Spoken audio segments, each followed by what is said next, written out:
All right, here, you'll take the Waga bias. I'll take the POW bias. I just brag about the boy anyway. Yes, sir. Yes, sir. And but I mean, either way, win or lose, both of these players, we're so proud of you for making as far as you have. Yes, sir. Making Boise proud, baby. Let's go, Boise. Let's get into it. We got game 1, losers finals, POW versus Waga, man. I'm so excited for this.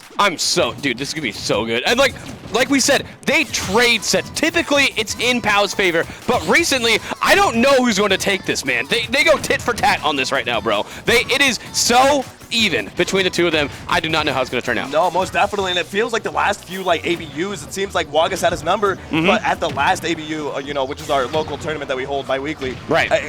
POW, resetting the bracket, taking the bracket over Waga. I think he beat him like 6-1 in those sets combined. Something like that, yeah. Apparently, POW might have figured something out, but just as we say that, Waga today has been playing extraordinary. So good. This is the level of play that I have never seen from him. He almost took it over the guy who's sitting in Grands right now, Sparkle. Oh, he was last stock, last hit. He would have 3-0'd him, but Sparkle was able to pull out a clutch 3-0. It's reverse 3-0. But right there, speaking of clutch situations, POW able to use the handy-dandy trusty lava block in order to take that first stock.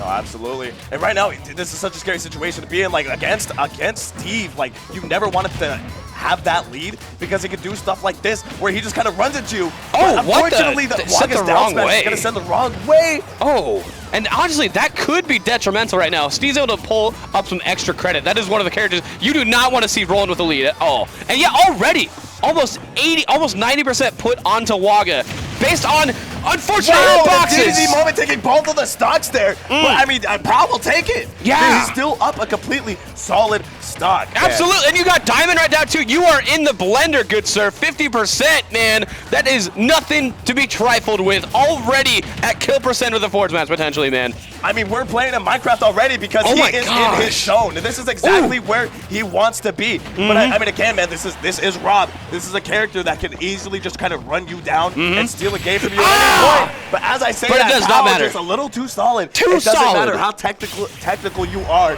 He just throws down that anvil and your stock is gone, and POW's just going to take game 1. Bro, literally, as soon as the down smash sits in the wrong direction, all the momentum was gone. The wind had sunk beneath the sails of Waga, and unfortunately, POW took full advantage. Yeah, and honestly, it really just felt like all that sail was behind POW's ship the entire time. True, man. Even when things were trading and stocks were traded in that, that anvil up smash situation, immediately, POW was just like, all right, cool. And then immediately just started ran it, and then got another 50% off of one string, so. Dude. And he's got Diamond there too. There was one thing where Waga teched on a block and then just a little tiny jab in the middle of the air to continue to put Waga into tumble right there was so good from POW. Love that. Dude, I mean, POW is just so smart in the way that he handles the situation. I remember when I first started hanging out with him and everything, I was asking him, I was like, how did you get so good? How do you remember all of these unique situations? And he's like, dude, I've just been playing for a really long time. I just memorize the situations and I replay them in my head. And he's just smart and he remembers how things are. And he just plays the game by feel and he's just as smart as hell. So he's so smart. He's so good, dude. Absolutely. There is so much brains to go along with the talent and if you put in the work too, like you were saying, if you put in the practice like he does. And here's the thing, I gotta really hand it up to POW. He doesn't just play against top players. He does do that, obviously, with Waga. But also, he's one of those guys that's down to just play with, O2ers, you come up to him and you ask him for games, he'll be like, all right. Yeah, of course. Even on the drive up to Peak Bunk, I was like, all right, you're gaming with me. I want to practice Wolf, right? We sat there for 3 hours just playing Steve Wolf and pull out his Pac-Man, body me. But it was still a lot of fun. But yeah, he doesn't gatekeep you at all. I love that. But on the opposite side of the coin, it's Waga is somebody who's been grinding for years. Pre-quarantine, he was, I don't even think he was PR, right? He was a player that came in and people kind of bodied. I think he had a really close set with Zelarity, who's another one of our really talented players. And coming out of quarantine, just immediately taking our scene by storm, pulling out multiple characters and doing so well with each and every single one of them. If you think R.O.B is the only character he has, you are mistaken. Dude, he's such a lab rat, bro. Yeah, and he has so many characters. I've seen him pull out a Mewtwo at one point. His Mewtwo's disgusting, actually, bro. I mean, here's the thing. I mean, you can tell him to play whatever character you want in a money match or whatever, and he will still probably body you with your own main. With your own main, true. Exactly, that's the thing. I know, exactly. He is unbelievably talented, bro. One of those people that just has a grasp on the game like no other. Almost definitely, but here we go. This game is looking a lot more even. You know, Waga kind of winning a lot of these scrapping situations. Not letting Pal mine a ton at this point in time. And Pal completely out of reserves of iron at this point in time. Really, really feeling the pressure so far of Waga. Okay, but Waga, the drag down up air, almost taking that too. And the last reserves of this iron being used up. Waga continuing this pressure, not letting Pal get the resources he needs to make this an even game. No, absolutely, and what a, you know, creative combo right there. Like, just the drag down up air into up smash. Like, yeah. I mean, he's pulling out all the tricks in his book to just kind of throw off you know, Pal here, because they do play all the time. So it's like you have to get creative with like some of your setups and your approaches. It's true. And you know, okay, but we will say, regardless of what happened this stock, Pal does now have Diamond on deck. So even if anything he gets right now is cherry on top of what potentially could happen in the match. But at this point, Waga needs to do his best to stave off any potential setups that could come from Pal. Take the stock immediately before you get any more resources and work from there, knowing that Diamond's on deck. Yeah, no, like you said, that's kind of the exact situation that Waga's looking for here. If he loses his stock first, then suddenly, you know, all Pal has to do is just get extra credit, hold on to that Diamond, and then, you know, but great job pressuring the block there, pushing him off so that, you know, he wasn't able to immediately craft that Diamond so he could instantly take the stock. And right now, all he's looking for is just some extra credit or just to hold on to the speed as hard as he can. Dude, this gyro interrupting so much right there of Pal. Pal does call out a bit of a jump right there with a forward air and a back air, so that is huge for him, but Waga was doing very well up to that point.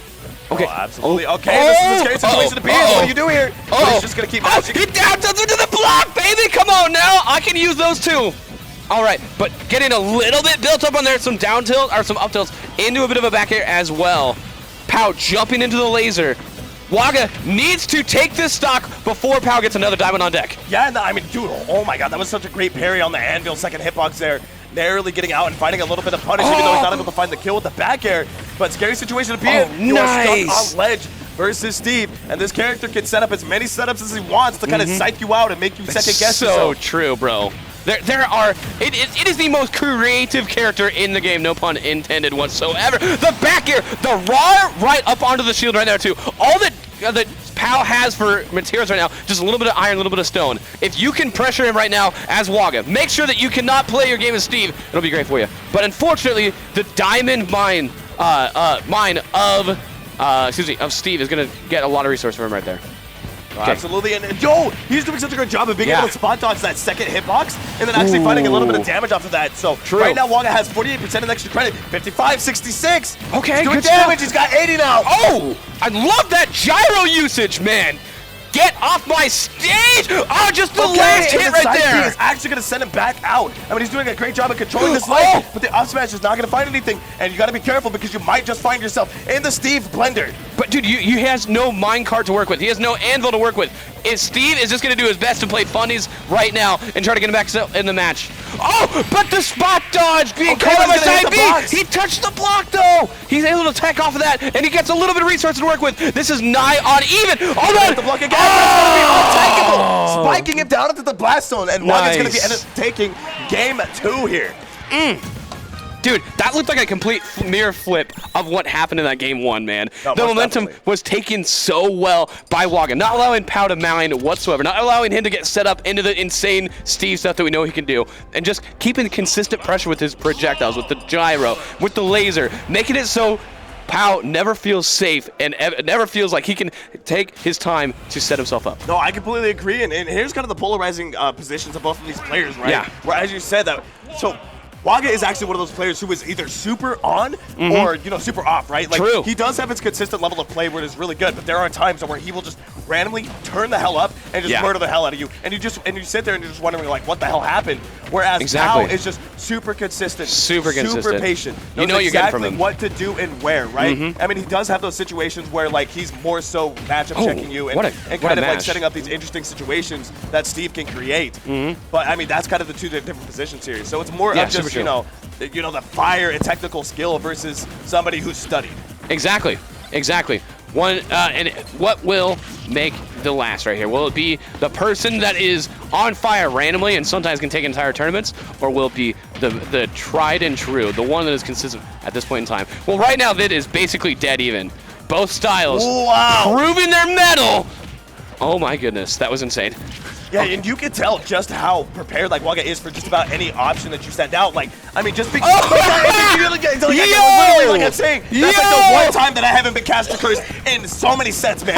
But like, I mean, like catching the random roll out of the corner with that pivot grab almost, right? And then knowing damn well that he was most definitely going to spot dodge down even after he started charging that up smash. It's like true. He knew what you wanted before you even thought it. I gotta love that right there from Pal though. Pal, knowing Waga so well, knowing that this is a torch that you need to put out. As a player, he's doing his best to just stay on one side of the thing, make sure that he can douse the flame and not interacting as much as possible right now.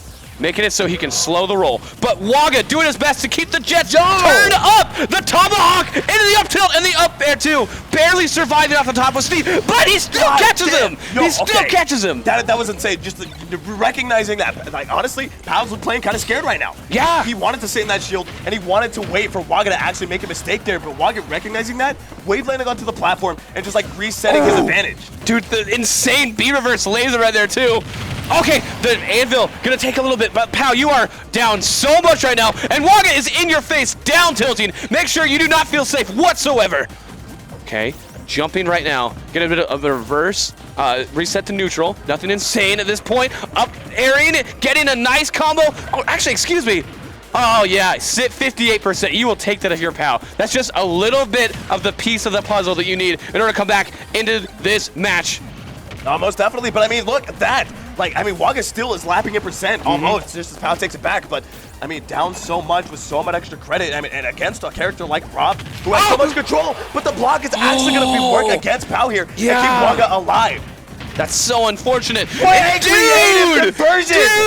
Okay, but the DI is correct from Pal there. Oh he didn't reflect the anvil for some reason. It was able to just beat out the side B. Yeah, it looked like the side B either ran out or like hit it at an awkward angle that the reflector hitbox wasn't actually able to catch there. So Pal actually going to get away with it. And I mean, this is super doable. Hold on a second. Hold on a second. This is a scary place to be. You either close out or Pal might just run away with this entirely. Okay, but Waga, I really like how they're still playing right now. They're keeping Steve off the ledge right now, off the stage. Okay, and they are not letting them feel safe whatsoever. Oh, hold on a second. He tried to read his entire soul, but Pal staying true. But the tomahawk up throw, that should take it. That should take it. Definitely going to do it there. I mean, Pal was really bringing that one back, but I mean, it's actually scary how close that was considering the advantage that Waga actually had for the majority of that game. And especially the way that, like, Pal was able to navigate, you know, his way back into the game. And dude, I thought that up smash was going to kill him, but he barely microspaced it to be able to find that force. Dude, I know. He was just waiting. Just waiting for 1 second, bro. And you see Steve with Diamond too. I was like, bro, in F smash right now, I don't know. There's so many possibilities that could reverse that situation for Pal. Yeah, no, and if that game does say anything, right, it's just the mental fortitude that Pal has. There's never a situation where you can really see Pal panic. Like, out of the year and a half that I've watched this guy play this game, right, I don't think there's ever really been a time where I'm like, oh, this guy is panicking. No, exactly. He's just so solid with this play, no matter the deficit. Dude, he keeps a level head for sure. And we gotta say now too, it's showing so much that these players know each other so well. I've heard the term roommate reads before. They weren't roommates, but like, I mean, basically at this point, they played so many times, right? And like, I honestly feel like a Game 5 is inevitable by the way the players are playing right now. It feels so even. But, okay, nice catch. I honestly want to see Pal play with gyro a little bit more. That's really been the big thing that has been huge for Waga. Being able to use the gyro to disrupt minecart, disrupt Pal from being able to mine. If he can keep that gyro away from R.O.B, then do his best to implement his own game plan, I think we're going to see a Game 5. No, most definitely. But the thing is that a gyro typically just is there for a lot of like stage control and pressure, right? But with like these blocks in the way, honestly, he doesn't really need to worry about gyro as much. Sure. Okay, and he's got it right now. He just tosses it. He's like, I don't need that at all, bro. Just getting it out of here, but just going to fall into the loving arms of Pal. But so will the anvil to crush his little robot I would love to catch that for you, please. Thank you very much. Yeah. Pal just say, hey, hold this real quick. Hold this. Hold that, bro. Some Looney Tunes stuff, bro. It's honestly the anvil. It's literally a Looney Tunes option, bro. I'm gonna be honest. No, it most definitely is, dude. Like a Wile E. Coyote type. Honestly, trap. You know what I'm saying? Bro, he's got TNT too, bro. Like, come on now. Looney Tunes ass character, but the down smash not quite gonna catch the roll there. Waga getting away with it, but the pressure from Pal is not stopping. The minecart, dash attack and everything. Waga just trying to retreat to center stage. This is an absolute wash right now for Pao, man. He's got Diamond on deck too. He's got footstools into anvils. This is the exact opposite of the last game where we saw this exact lead from Waga, but the situation's reversed, and now it's Pao who finds himself with such a solid lead. Dude, this is potentially a 3-stock right now. After looking so strong, hold on, continuing the momentum that he picked up from the last game at the very end of it, man. This is looking so good. The down tilt into the grab, nice conversion there from Waga, but air dodging through too. Pao is not giving him any freebies whatsoever. He is making him work for this stock so hard, and unfortunately, I don't know if Rob's much of a blue-collar man. No, absolutely. I mean, he is not willing to put in the hours and work that 9 to 5 to find the stock because he's just going to let that up smash rip, knowing exactly where Pao wanted to land. But, I mean, hey, look, it's still Rob. Rob has gyro in his hand, and you are at 0%. So, I mean, this is really quite a literally scary place to be. You say it's scary, and I hear you on that one, but at this point in time, I think I'm playing for Game 5 at this point, bro. If I'm Waga, he is such a momentum-based player. I would do my best. Oh, hold on to reverse minecart. That looks really odd. But I would do my best to just do anything you can to pick up momentum for this next game, because you're at 131, bro. I know that Rob has insane comeback potential, but come on. Yeah, reading, Waga wanting to grab their spot, dodging it, finding the up smash. Pretty convincingly taking the game number 4 here. So here we are going into game 5. Honestly, exactly what I expected from these two players. Typically, in all of their sets, it always goes to game 5. Yes, and I mean, at this point in time, especially from that game, Pao really just running away with it, finding that first stock pretty quickly with the footstool anvil into immediate, the classic nil up tilt combos. Hit him with it. Waga just not able to find that first stock for so long that Pao was able to find so much extra. Pao was like hitting him without tools at one point, bro, just punching him. He was I don't need him. Yeah, like just saving it for next stock, man. He had such a good position set up. But now, it is basically even. It is sudden death in terms of games. The next one to take this will cement themselves in top 3 of Boise's first regional right now. The tried and true matchup pulling through, coming to game 5 in a way that we only knew it could. No, absolutely. And I mean, in this game, you just got to realize, you just got to think, what are the adjustments that Waga put in his mind that he needs to make here? Obviously, playing so smart, like obviously in that first interaction, side being the minecart, saying, hey, bro, look, if you want a minecart, you're going to have to deal with this. Otherwise, you're just going to take so much damage, or you better not do it at all. So trying to condition him to not throw that option out and really just kind of keeping the stage control. So smart, but overextending a little bit there. Did not need to jump over to that side, and you're just going to get punished for it. Dude, it's so fitting, too, that we are playing the Pokemon XD Gala Darkness music, man. One of the best games of all time. I'll be real about it, man. So good, man. So fire. Oh, man, amazing. And we're on PS2, the Pokemon playing in the background. It truly is a match between 2 champions of the Boise region. Okay. Oh, he's not going to be able to catch the landing right there. Gyro really being so disruptive for Waga. Loving the placement of it so far. It has been one of the determining things of this match. Absolutely. Pao already got a diamond on deck. Just getting some more resources. Put him in the tank. Invest for later. And also take a back air for your troubles, my man. Just, trying a little too hard to find the opening there. And Pao just playing so patient and finding the stock, completely reversing the situation, actually. Nice. And I also just want to point out that every time that Pao has gotten off a ledge, he's doing such tricky movement. He jumps up, places a block, backs up, jumps on another block, minecarts out, and then it just completely reverses every situation. And right now, with no pickaxe, it's just kind of like throwing out these tools, able to swing nonstop because he doesn't want to have to use these resources. Dude, and he's got 2 diamonds now, man. 2. He could pop a diamond right now. There it is, if he really wants to, because he's got another one on deck. This is looking dire right now for the R.O.B man. Wow. He is cascading off the top. And we are potentially seeing a 3-stock coming in from the perpetual #1 of Boise. Oh, hold on a second. Let me alley-oop to myself real quick, though. I am not out of this set yet. No, most definitely, and like I said before, there's a lot of copium going on, but R.O.B is a character that can definitely do this comeback. He can really steal games away from the best players. You know what I mean? But I mean, Pao just so solid, knowing exactly what his win condition is and doing it. Being so great at playing to those conditions. I mean, right here, very scary situation. We might just see a steep diamond. Minecart into immediate forward air. That's going to spike him down and close out the set. 3-2 in Pao's favor, sending Waga out of the tournament. That is out.